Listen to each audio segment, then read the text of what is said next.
here's the base case: about 60% chance of a ceasefire, I would say, before the end of the year, maybe even higher over the next 12 months. The issue is that the oil price is falling hard. The U.S. has coordinated pretty well with its Gulf Arab allies and has nipped the Iranian nuclear program in the bud. And this means that we don't have the prospect for a huge region-wide war that would disrupt the oil in the Middle East. Instead, we have more oil coming out of the Middle East, and it's making it a lot harder for Russia to sustain the sacrifices. Already, the defense spending that Russia is doing is greater than the amount of revenues that it pulls in from oil and natural gas. So I think that's pressuring the Russians. Also, it's been 11 years now of this war, and Russia hasn't been able to conquer all of the Donbass, not to mention, the other territories it's trying to hold. So there is a need for Putin to agree to a ceasefire. He's just driving a really tough bargain because it's not, immediate pinch where he's sort of forced to. President Trump doesn't want to impose these sweeping secondary tariffs and destroy the U.S.-China trade negotiations. He just gave a 90-day extension to those.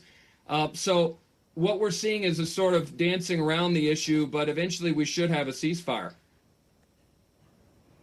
A potential and very consequential byproduct of all this is secondary tariffs on Russia for the purchase of Russian oil. And of course, remember what happened with India at trade negotiations as well.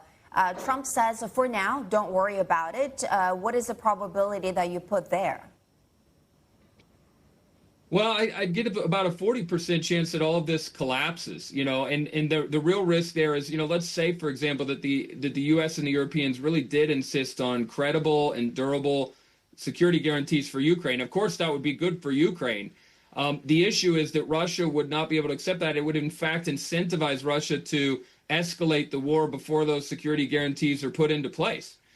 So we'd have an escalation. The negotiations would break down. President Trump would need to apply those tariffs on China, basically saying, okay, I've hit India, now I'm going to hit China, and I'm going to tell China that they're going to face huge tariffs if they try to export to the United States until they put pressure on Russia to conclude this war. Now, if that happens, we lose the U.S.-China trade negotiation, and of course, Russia's going to be even more sort of committed to getting done what they can get done. So basically, it would be a meltdown in Trump's negotiations, both on the trade side and on the Ukraine side. And it's really not what the president is looking for. But I do think it is a significant risk. And so I'd put it at about a 40% chance. Matt, talk to us a little bit more about this whole idea of a NATO-style protection force, that kind of security guarantee for Ukraine.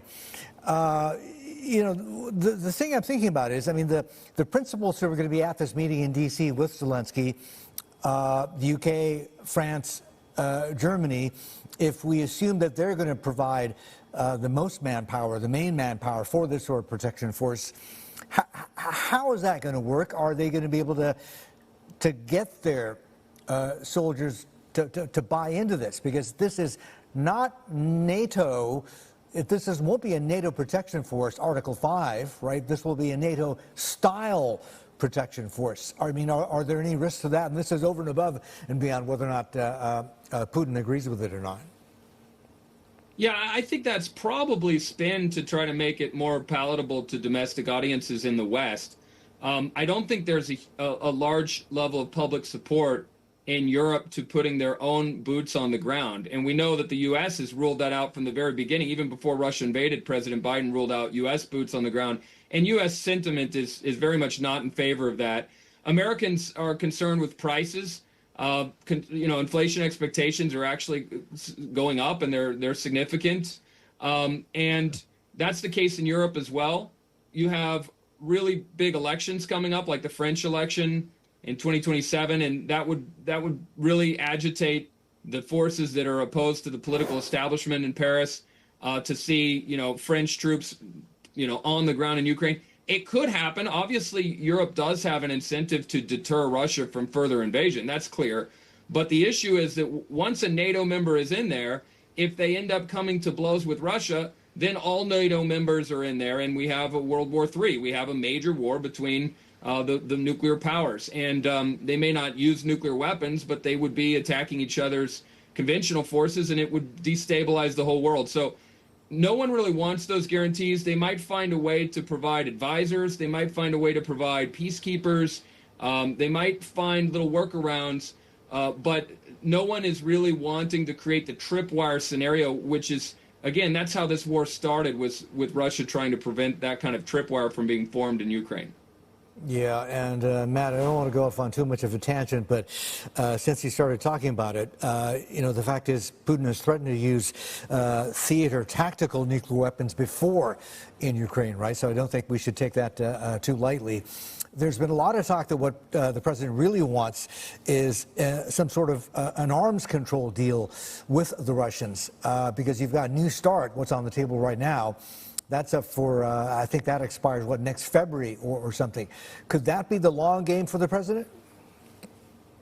Well, what it would do would be to create a new environment in U.S.-Russia relations where the U.S. is accepting that Russia is a major power. We're back to talking and trying to create a reduction of tensions, a détente, recognizing that Russia has an interest in Ukraine, effectively granting them the territory that they've already seized control of, reducing military support for Ukraine, so forcing Ukraine to sort of accept the fait accompli, and then talking about other things. They'll talk about economic cooperation, but there's really not much of that between the U.S. and Russia. But they can talk about strategic arms reduction. That's a go-to area for the two, and it can help them control costs. It can help them control their strategic insecurities, and it can help stabilize the world, which can be good for both countries in terms of their economies and their diplomatic relations with others. So, it could be it would be a symptom of a deeper development, which would be the U.S. and Russia de-escalating.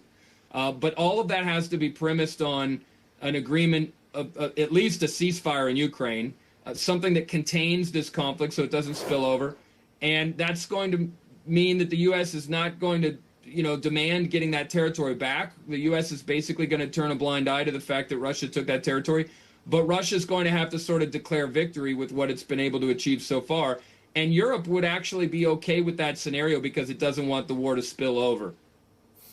Matt, there's a couple of people starting to take it one step further and talk about U.S.-Russia cooperation, right? Replacing sanctions with actually the U.S. investing in or together with Russia, especially in the Arctic. Is that a stretch, or how real a possibility is that? I mean, it's a stretch, not a very real possibility. There's always a chance for little token agreements between two administrations. If the political will is there for Putin, well, he's a dictator. He can do what he wants. He can tell a company to invest a certain amount in some joint project with the United States. And the U.S., of course, had been trying to do joint ventures and business relations with Russia throughout, the whole period up to 2014 and especially 2022.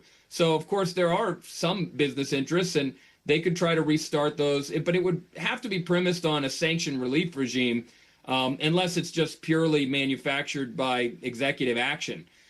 Because private companies need a little bit of certainty about whether sanctions are going to be removed and put back in place. And in order for that to happen, you need a ceasefire at minimum. And that ceasefire does have to provide, when we talk about a security guarantee, it has to provide some kind of assurance that Russia is not going to expand the invasion further, and that the U.S. and Europe will still be there to support Ukraine financially, militarily, with intelligence, etc. And so that's the kind of arrangement that would maybe create a sanction relief process, and then maybe a U.S.-Russia economic cooperation framework. But we're pretty far away from that. I would say, however, that I think it's in Russia's interest to get a ceasefire, and so that's one reason why the markets can look at this as a sort of tailwind for European assets over the next 12 months.